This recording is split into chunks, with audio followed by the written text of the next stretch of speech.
যদি তোমরা জান্নাতের সুসংবাদ নিতে চাও, যদি তোমরা জান্নাতে যেতে চাও, আমি আল্লাহ তোমাদেরকে বললাম তোমরা 8টা আমলকে রেডি করে নাও, 8টা গুণে তোমরা গুণান্বিত হয়ে যাও।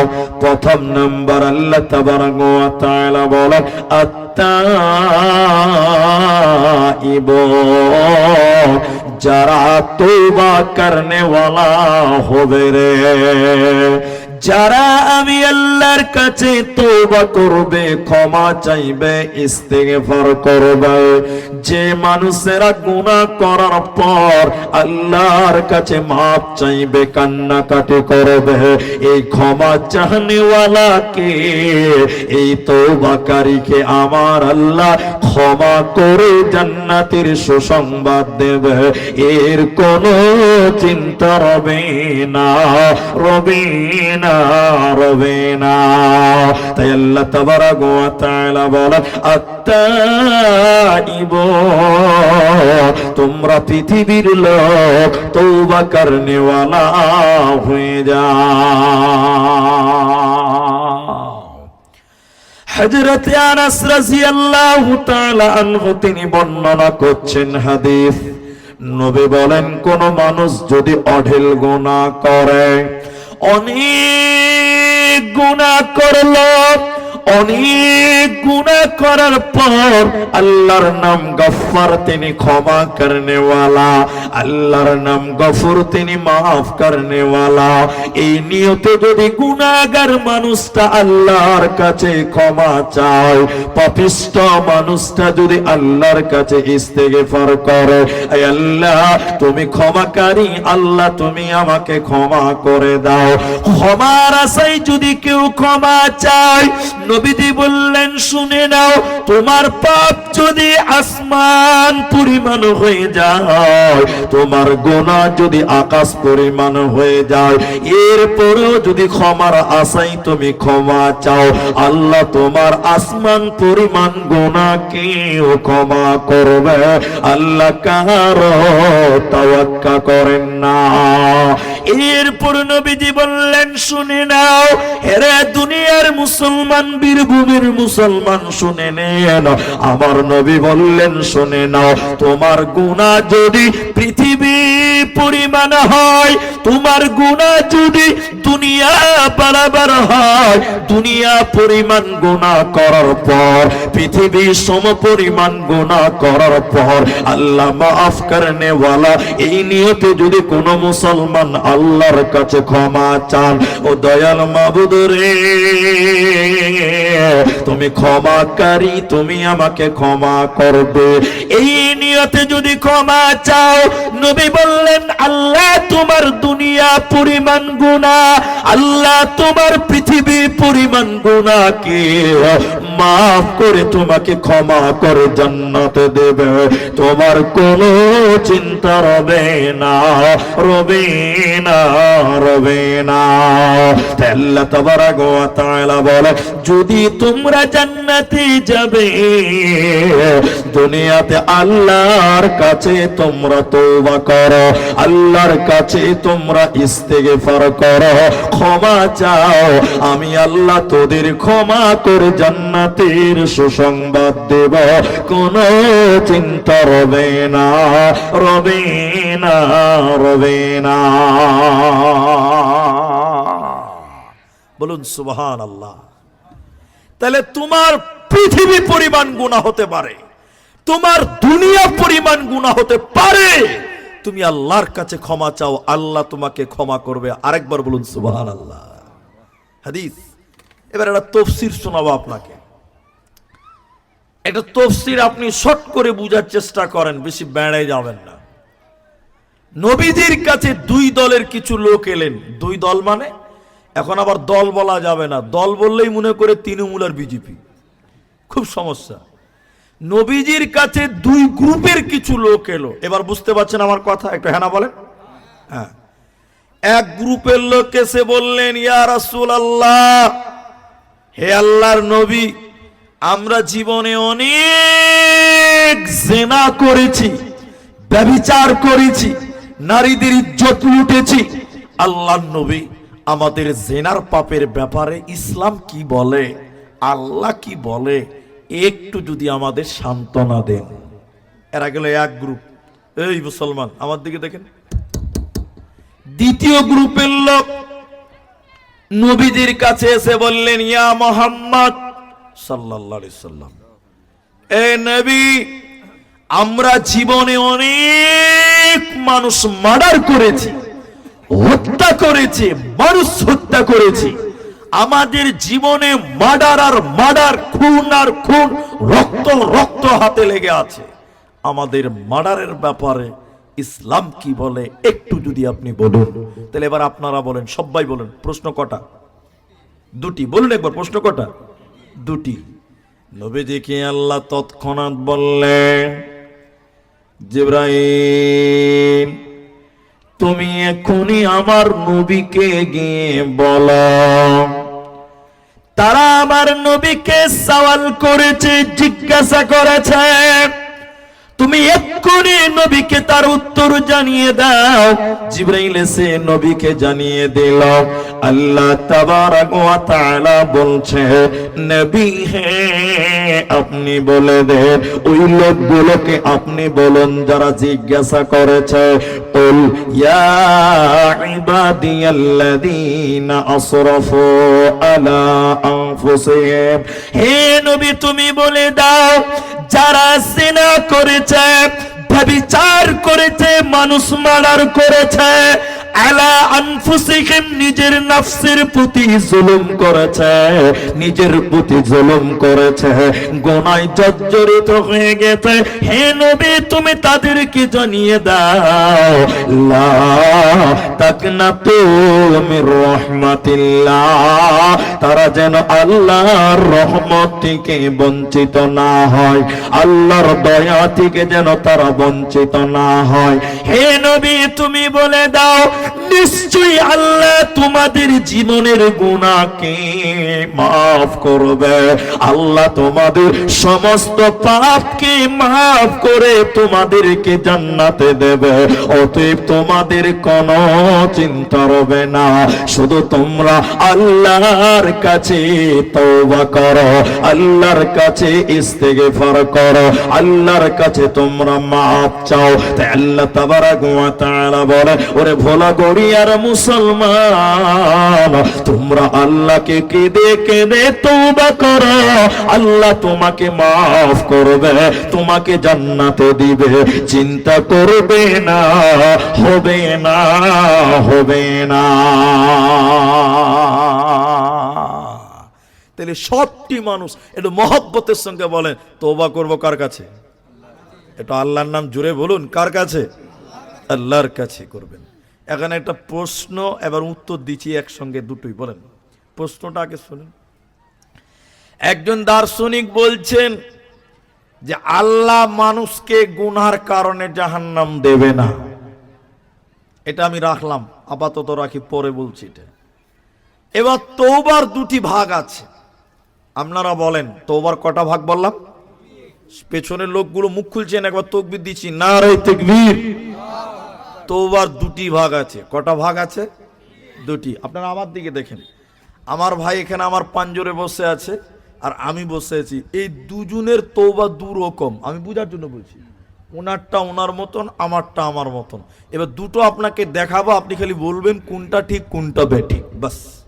উনি তওবা করছেন, আমার ভাই মহাজির, মাওলানা মহাজির তওবা করছে, এদিকে দেখেন, এদিকে তওবা করছে, আল্লাহ চুরি করেছি মাফ করে দাও, মিথ্যা বলেছি মাফ করে দাও, জিনা করেছি মাফ করে দাও, গালি দিয়েছি মাফ করে দাও, নামাজ পড়িনি মাফ করে দাও, রোজা করিনি মাফ করে দাও। খালি মাফ চেয়ে চললো, চেয়ে চললো, চেয়ে চললো, খালি মাফ করো, মাফ করো, মাফ করো। ওটা ওনার, এটা মহাজির ভাই। এবার আমারটা, এবার আমার এদিকে দেখেন, আল্লাহ আল্লাহ চুরি করব না, আর মিথ্যা বলবো না, আর জেনা করব না, আর গালি দিব না। আমি কিন্তু তওবা করে দিই। আমি বললাম আল্লাহ চুরি করব না, আর জেনা করব না, আর মিথ্যা বলবো না। উনি বললেন, আল্লাহ চুরি করেছি মাফ করে দাও, জেনা করেছি মাফ করে দাও, তওবা করে আল্লাহ তুমি আমাকে মাফ করে দাও। আচ্ছা বলেন, দুটোর মধ্যে কারটা ভালো, আমারটা না ওনারটা? ওনারটা। কে বলছে আমারটা, কে বলছে ওনারটা? মানে এখানেও দু দল আছে, বুঝতে পারা যাচ্ছে। মাশাআল্লাহ। কেউ বলছেন উনারটা, কেউ বলছেন আমারটা। এবার আমি বলি তাহলে কোনটা? আচ্ছা উনি বলছে আল্লাহ চুরি করেছি মাফ করে দাও, মানে আবার চুরি করব। বুঝতে পারছেন কথা? আল্লাহ নামাজ পড়িনি মাফ করে দাও, মানে আবার নামাজ ছাড়বো। জেনা করেছি মাফ করো, মানে আবার জেনা। সবাই বলেন করব। আর আমি কি বললাম? আমি কিন্তু মাফ চাইলাম না, আমি বললাম আর নামাজ ছাড়ব না, আর চুরি করব না, আর গালি দেব না, আর মিথ্যা বলবো না। বিশ্বনবী বলেন, কোন মানুষ যদি তার ভুলকে বুঝতে পারে এবং ভালো আমল সৃষ্টি করে, ভালো আমলে অভ্যাসী হয়, তাহলে তার অতীতের গুনাহকে আল্লাহ নেকি বানিয়ে জান্নাতে দেবে, কোনো চিন্তা রবে না। বলুন সুবহানাল্লাহ। আপনি খালি বলেন আল্লাহ আর চুরি করব না, বাস আপনার অতীতের চুরিগুলো নেকি হয়ে যাবে। জুড়ে বলুন সুবহানাল্লাহ। এর নাম তওবা। আর খালি গুজুর বলছে মাফ করো মাফ করো, এই হারামি লোক, আবার গুনাহ করবি নাকি? এর কারণ আছে। এজন্য আল্লাহ বলেন, আমি তোমাদেরকে বারংবার ডেকে ডেকে বাড়াচ্ছি, বান্দা তোরা তওবা কর, জান্নাতে দিতে চাই বান্দা তোদেরকে। হাদিসের রাবি হযরতে আবু মুসা আল আশআরী রাদিয়াল্লাহু তাআলা আনহু, ওরে মা আমার, আপনারা আমার দিকে অ্যাটেনশন হন। বিশ্বনবী যখন সূর্য ডুবে যায়, মাগরিবের আযান হয়ে যায়, বিশ্বনবী এইরকম পৃথিবীর দিকে তার হাত বাড়িয়ে দেয়, আমার দিকে, দুনিয়ার দিকে। বিশ্বনবী বলছেন আল্লাহ তার হাত এরকম বাড়িয়ে দেয়, যখন মাগরিব হয়, সূর্য ডুবে যায়, আল্লাহ তার হাত দুনিয়ার দিকে বাড়িয়ে দেয়, বাড়িয়ে বলতে থাকে, ও দিনের পাপী রে, আমি আল্লাহ রাত্রি বেলায় তোদের দিকে হাত বাড়িয়েছি বান্দা, তোরা আমি আল্লাহর কাছে ক্ষমা চা, আমি তোদের জীবনের গুনাহকে মাফ করব। এরপর নবীজি বললেন, শোনো, যখন সূর্য উদিত হয়, যখন ফজরের পরে সূর্য উঠে যায়, আল্লাহ তার অপর হাত এইরকম বাড়িয়ে দেয়, অন্য হাত পৃথিবীর দিকে, দুনিয়ার দিকে বাড়িয়ে বলতে থাকে, হে রাতের পাপী শুনে নাও, রাতের বেলায় চুরি করেছো, জিনা করেছো, টাকাবাজি করেছো, বদমাশি করেছো, আমি আল্লাহ দিনের বেলায় হাত বাড়িয়েছি তোদের দিকে বান্দা, তোরা আমি আল্লাহর কাছে মাফ চাও, তোমরা আমি আল্লাহর কাছে ক্ষমা চাও, আমি তোমাদের রাতের পাপকে দিনের বেলায় মাফ করে দিব। বিশ্ব নবী বললেন, শুনে নাও, যতদিন সূর্য উল্টো দিক থেকে না উঠবে, কিয়ামতের পূর্বে সূর্য উল্টো দিক থেকে উঠে যাবে, অতদিন পর্যন্ত আল্লাহ তার হাত বাড়িয়ে থাকবে, কখনো ডানে কখনো বায়ে, সকাল রাত্রে দুপুর বেলা, হাত বাড়িয়ে আল্লাহ তার বান্দাদেরকে বলে এ তোরা আমার কাছে তওবা কর, তোরা আমার কাছে ইস্তেগফার কর, তোরা আমার কাছে মাফ চাও, আমি তোদেরকে ক্ষমা করে জান্নাতের সুসংবাদ দিব, তোদেরকে জান্নাতে দিব রে বান্দা, তোরা আমার কাছে তওবা কর। আল্লাহ তাবারাক ওয়া তাআলা বলেন, একটা আমল যদি তোমরা করতে পারো, আমি আল্লাহ তোমাদের জান্নাতের সংবাদ দিব। ওই আটটার ভিতরে প্রথম নাম্বার, তওবাকারী হয়ে যাও, মাফ চাহনেওয়ালা তোমরা হয়ে যাও, আল্লাহর কাছে তোমরা ইস্তেগফার করো, তোমাদের চিন্তা রবে না, রবে না, রবে না। সাবধানে তাকিও মুমিন ঈমানার কাদায়, সাবধানে তাকিও মুমিন ঈমানার কাদায়। কিয়ামতের আলামত ভাবে বোঝা যায়, সাবধানে তাকিও মুমিন ঈমানার কাদায়, সাবধানে তাকিও মুমিন ঈমানার কাদায়। কি লিখিব ভাই বাংলার বাণী, লিখতে ঝরে চোখের পানি। ক্ষমতার জোরে মানুষ মারে পশ্চিমী বাংলায়, ক্ষমতার জোরে মানুষ মারে পশ্চিমী বাংলায়। সাবধানে তাকিও মুমিন ঈমানার কাদায়, সাবধানে তাকিও মুমিন ঈমানার কাদায়। কিয়ামতের আলামত ভাবে বোঝা যায়, সাবধানে থাকিও মুমিন ঈমানার কাদায়। তাহলে একবার সবাই বলেন তওবা করব কার কাছে? এবার আল্লাহ মহব্বতের সুরে সবাই বলেন তওবা করব কার কাছে? আল্লাহর কাছে। নাম্বার 2, আল্লাহ আবিদন ইবাদতকারী হয়ে যাও। 5টা মিনিট আমার দিকে তাকান, পেছনে তাকাবে না, আমার দিকে দেখেন। তওবাকারী হও, এরপরে বলছেন ইবাদতকারী হও।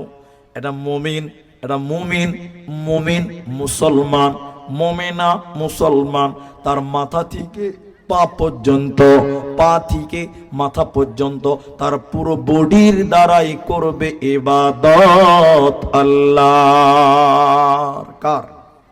আল্লাহর। এদিকে দেখেন, একটা মুমিন ঘুমাবে ঘুমাবে ঘুমাবে, ওটা ইবাদত হবে না। আপনি বলবেন যে হুজুর ঘুমাবে ওটাও ইবাদতই, আবার কেমন ইবাদত? বলে হ্যাঁ, ঘুমানোটাও ইবাদত। একটা লোক বাথরুমে যাবে, পেশাব করতে যাবে, পায়খানায় যাবে, টয়লেট, ওটাও ইবাদত। আপনি রাস্তাতে হাঁটবেন, ওটাও ইবাদত। আপনি বলবেন মুড়ি সাহেব কথা লাইন উল্টো হয়ে গেছে। বলে না, ওটা ইবাদত। কেমন ইবাদত? এবার আপনাকে দেখাই। আপনি পেশাব করতে যাবেন, ওটা ইবাদত।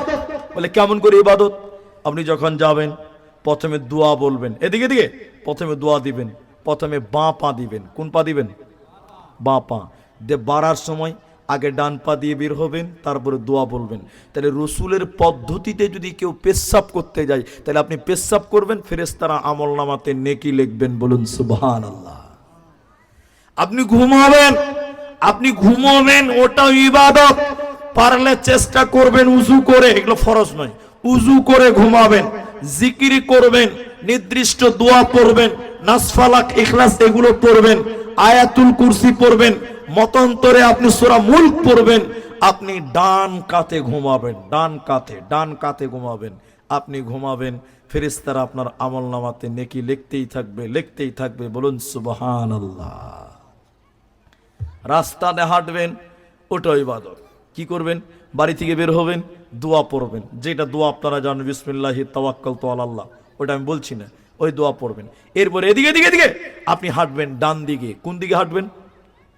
এরা কথা বলে না তো। মমতার খালার মোদি সাহেব বলছে যে বাঁ দিকে চলতে হবে, তবে কি হবে? তাহলে লড়াই করবেন নাকি? দেশের আইন হাট না, না না, এখানে মধ্যস্থ আছে, ওলামাদের ফতোয়া আছে। সরকার বলছে, দেশের আইন বলছে তুমি বাঁ দিকে চলো, আর ইসলাম বলছে তোমাকে ডান দিকে চলো। তাহলে কি করবেন? একটা লোক বলছে মুলি সাহেব বাড়ি থেকে বেরিয়ে হবো না, একতলাপে যাব না, ওটা না, হাঁটবেন। কি করবেন? এদিকে দেখেন, এদিকে প্রথমে দোয়া পড়ে বাড়ি থেকে বের হবেন, ডান দিকে হাঁটবেন, 2 মিনিট 3 মিনিট হেঁটে নিলেন, তারপর আপনি বাঁ দিকে চলে গেলেন। তাহলে দেশের আইন মানা হলো, ইসলামের আইনও মানা হলো, নেকি পাবেন। কি পাবেন? তাহলে একজন